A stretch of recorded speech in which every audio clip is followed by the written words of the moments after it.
right, so you're a new RSO leader, you've joined your organization's portal on MavSync, and you've been granted administrative rights or access to your organization's portal. Now, the last step for you is to simply apply for recognition on behalf of your organization. So I'm going to show you how to do that. From your organization's home page within MavSync, go ahead and click on the settings icon here in this lower left-hand corner.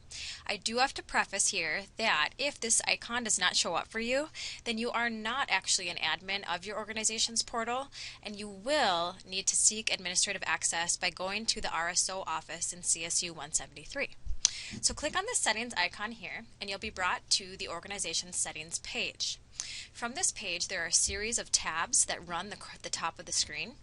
Each one of these tabs are tabs you'll want to work your way through eventually, but for re-recognition, the primary tab here is your Profile tab. This tab is going to ask you a series of questions that would be outlined here below, as you can see, that you'll need to actually just go through and make sure that you've updated. So if it's the case that your organization is a veteran organization, so you've been around for a couple years or at least a semester's time, this is going to be a real simple process for you. The first two things before we start is you need to make sure that you have an electronic version of your Constitution as well as an electronic version of your group roster, because as you can see here, both things will need to be uploaded.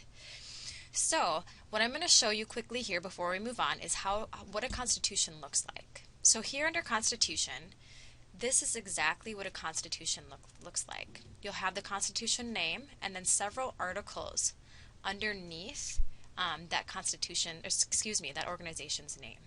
So if you haven't written one or there's not one attached, make sure that you look for the video tutorial on how to write a Constitution.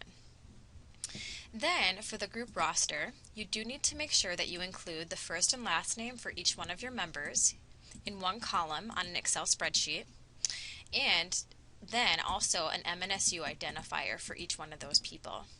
The MSU identifier could be the MSU email, or it could be a tech ID for that student. You do need to have a roster of at least 5 members, including yourself as president, and from there you just save that puppy, and that's all you'll need to attach here. So assuming that you have your Constitution and your roster, let's move on. You'll click here, Update and Renew Profile.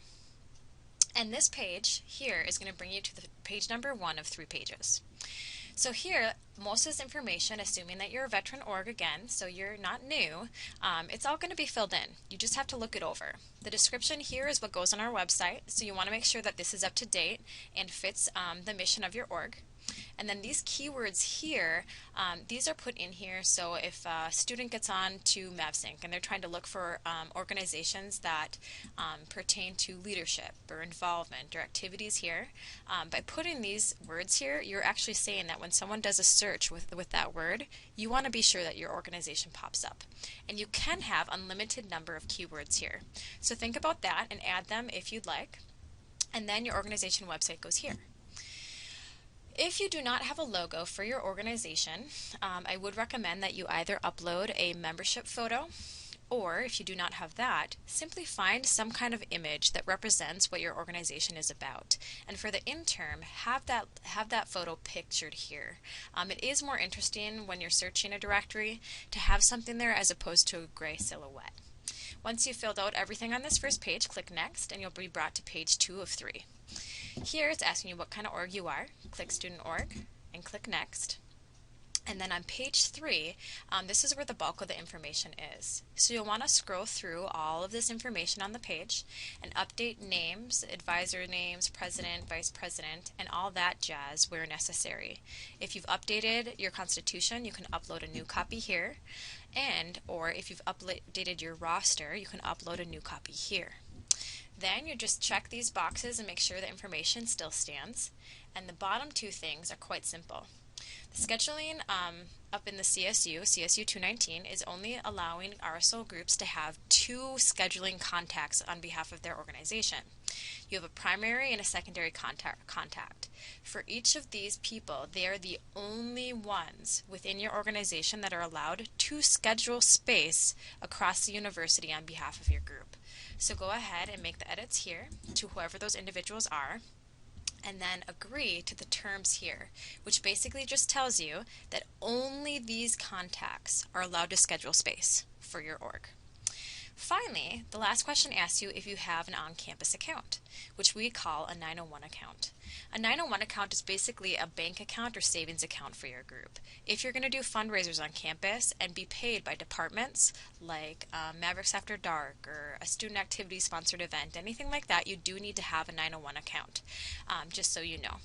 RSOs does not have one, so I'm going to keep that checked as no, and then I'm going to click Next. Now it's going to bring you to what is actually the fourth of 3 pages, and this last page actually only shows up because I indicated that I don't have a 901 account.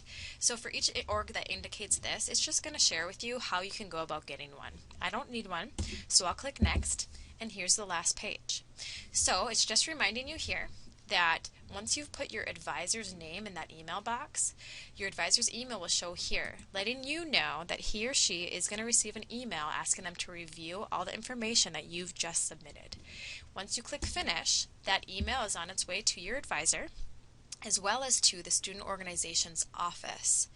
From there, they will review it once your advisor has approved all the details, and then they will send it on to Student Senate. If there are any questions or clarification is needed from your organization, the RSO office will contact you, and from there, it should be about no more than a 2-week process before your group is recognized.